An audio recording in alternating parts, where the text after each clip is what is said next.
I woke up early, even though I stayed up until 12 a.m. I got to school right around 7:40 a.m. So I ended up being really sleepy.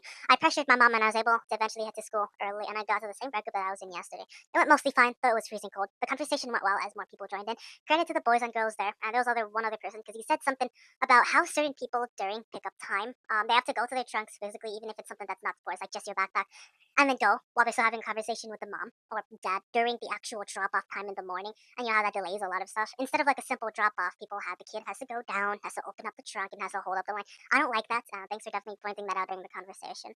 So I'm not going to air conversations like this because it's mostly trivial. Privacy reasons are always given, but non-personal highlights I may put here and there sometimes, but not too often. Now, big credit to Mia, big credit to one other person and one other person. Well, big credit to another person named Albuquerque. I think this one's part of the group's internal jokes. I think this was one person. I don't remember who they were. Credits if you're watching this now or sometime later on. So here we go.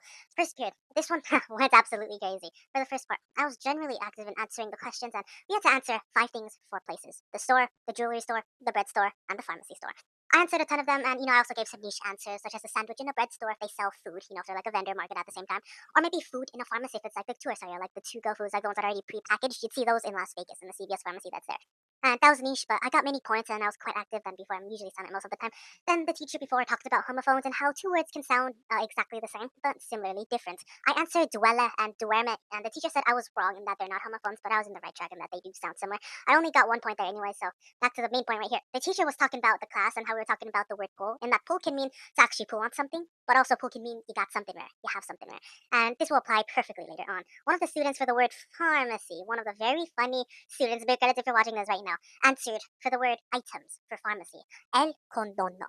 And the entire class was laughing out loud, and it was really funny. The teacher gave 5 extra credit points to those who could actually answer the correct term. This is Spanish, so I said el preservativo, which means condom in Spanish, which is much different than el preservante. It went absolutely crazy as a class, like erupted as the first time someone said it, el condono, and the class laughed so hard, and everybody had a nice laugh. That's repetitive, but the first time, yes, credit to the one who did this during class. I know you might view these videos here and then. I'm not gonna name you since you're probably gonna get hunted by the ops, but I know, I heard it, it was funny, so big credits to you. The kid later on, someone else different, the teacher said to them to say what pan agrio is, which is practically sourdough bread. They elaborated on the points of pan de masa fermentada madre. And someone said mamarillos, which is an odd term, but the teacher kind of laughed anyway.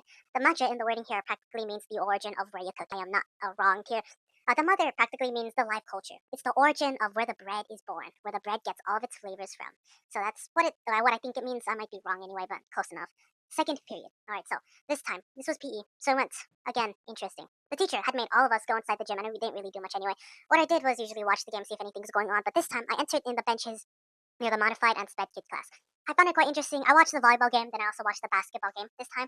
And positive credit here goes toward the girlfriend group, which is Nicole, Chloe, same name I think, and then for them helping the sped class and obviously the friend group too in the game of basketball. I found the game quite interesting.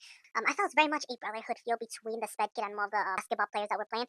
So practically, I'm just thinking like Go King as they played it. Another failure that I found is that I don't know why I kept allowing one student, the one that I talked to me is like a military kid who was play fighting me. I don't know why I didn't stop him. An adult eventually told him to stop messing with me. He was doing like play fighting. He was like using like little hand signals and like pushing me. And I don't know, to be honest. It was really at this point, um, I found it quite embarrassing because it was on my front that I failed to enforce my own boundaries that an adult eventually had to take it over. So I don't know, to be honest, in this case, but this is a military kid, so he does act tough. At the end, the basketball game was already dropped, so one of the teachers, as a last, ended up playing one of the main players of the basketball game as a sped class left, and there was no clear victory. They was balling though, I'll give it that, alright? Typically, as you see in any basketball game, yes, they were absolutely making the movements. They're trying to make the shot. They're trying to block. One was trying to make the hit. And this was one of the teachers too, so I didn't know they had that hidden skill. Anyway, third period, we did the Socratic seminar, and obviously I took primary lead because I got the Among Us thing first. I got the black Among Us character, and the kid next to me had the orange, so he made me switch the color. It went mostly fine though. So I had the black one, he had the orange one. I got the orange one, and then he has the black. It went mostly fine. I was able to announce and talk to myself just as much as I do now without a script, and we passed down the Among Us plushies to see who would answer. And by the way, sorry Karen, but oh, that was Caleb. No, I ended up laughing silently during the class as someone answered because the teacher said they were reiterating my points and some people were laughing. So the student called me out and said, "Are you laughing?" And then everybody else ended up laughing also. Surprisingly, I got called out by one girl since I told her to give it back to me so I can go for another try. But she made me shush off and she gave it to someone else. The teacher here said this was an absolute flop because no one was having like a natural conversation. I think this is a mismatch because even though I did take the lead first, credit to the other one who was with the Among Us, but she did go first. I think the biggest problem is that The teacher thought we could somehow hold a fluid conversation, a social conversation between all of us, like in the social credit seminar. But the thing is, we don't know each other, so we don't know our communication style. So we're not going to be able to actually like talk to each other in the way that he thought it would be. So thinking of it like that. At the end of the class, the kid took advantage of my laughter and how easy I laugh at anything. And he repeated the word "black among us, black among us" like so many times.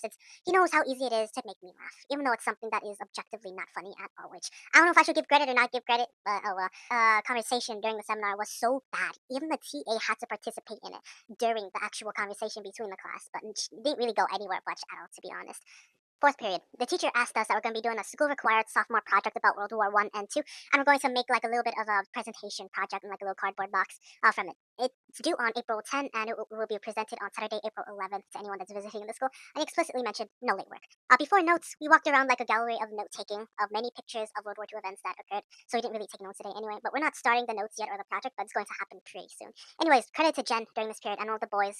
You told me that something was going on in your lung and that you're gonna be headed to the hospital for one of the boys. I don't remember your name. I don't know where it is, but it's all the info that I can hear. So big credits to you if he's watching this right now. And Jen, credits to you. You might not see this in the immediate future though.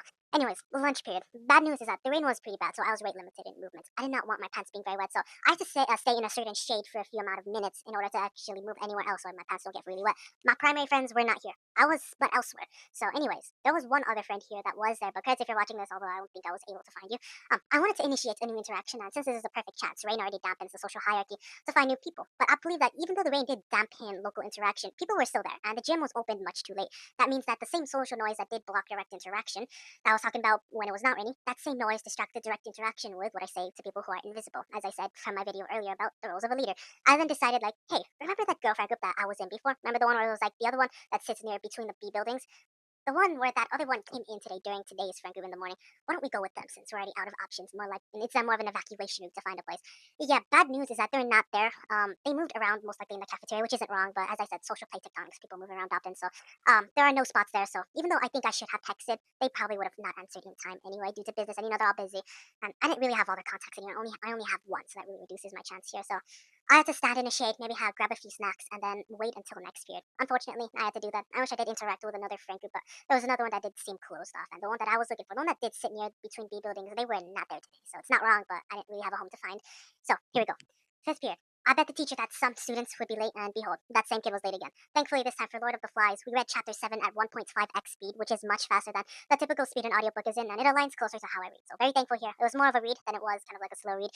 I don't remember anything exactly with the boys' craziness that happened like in the class itself, so I know something happened, but it didn't spike my memory enough for me to remember it. After that, I completed a quick review of 3 questions, and we finished and dashed out of the period right after that. Big credit to the teacher, as always, for letting me bet in her tip jar that there's gonna be students late. Sixth period. During this period, I found it quite interesting, so I added a really funny joke.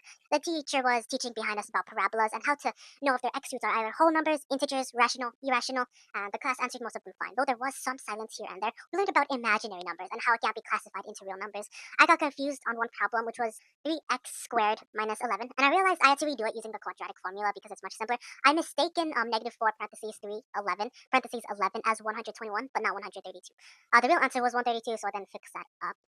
I then played around after and showed my friends about the 6-7 meme, even though they hate it so much. And also thanks Samuel for not coughing in class. And it's the 6-7 meme of the quadratic equation of x squared minus 13x plus 42.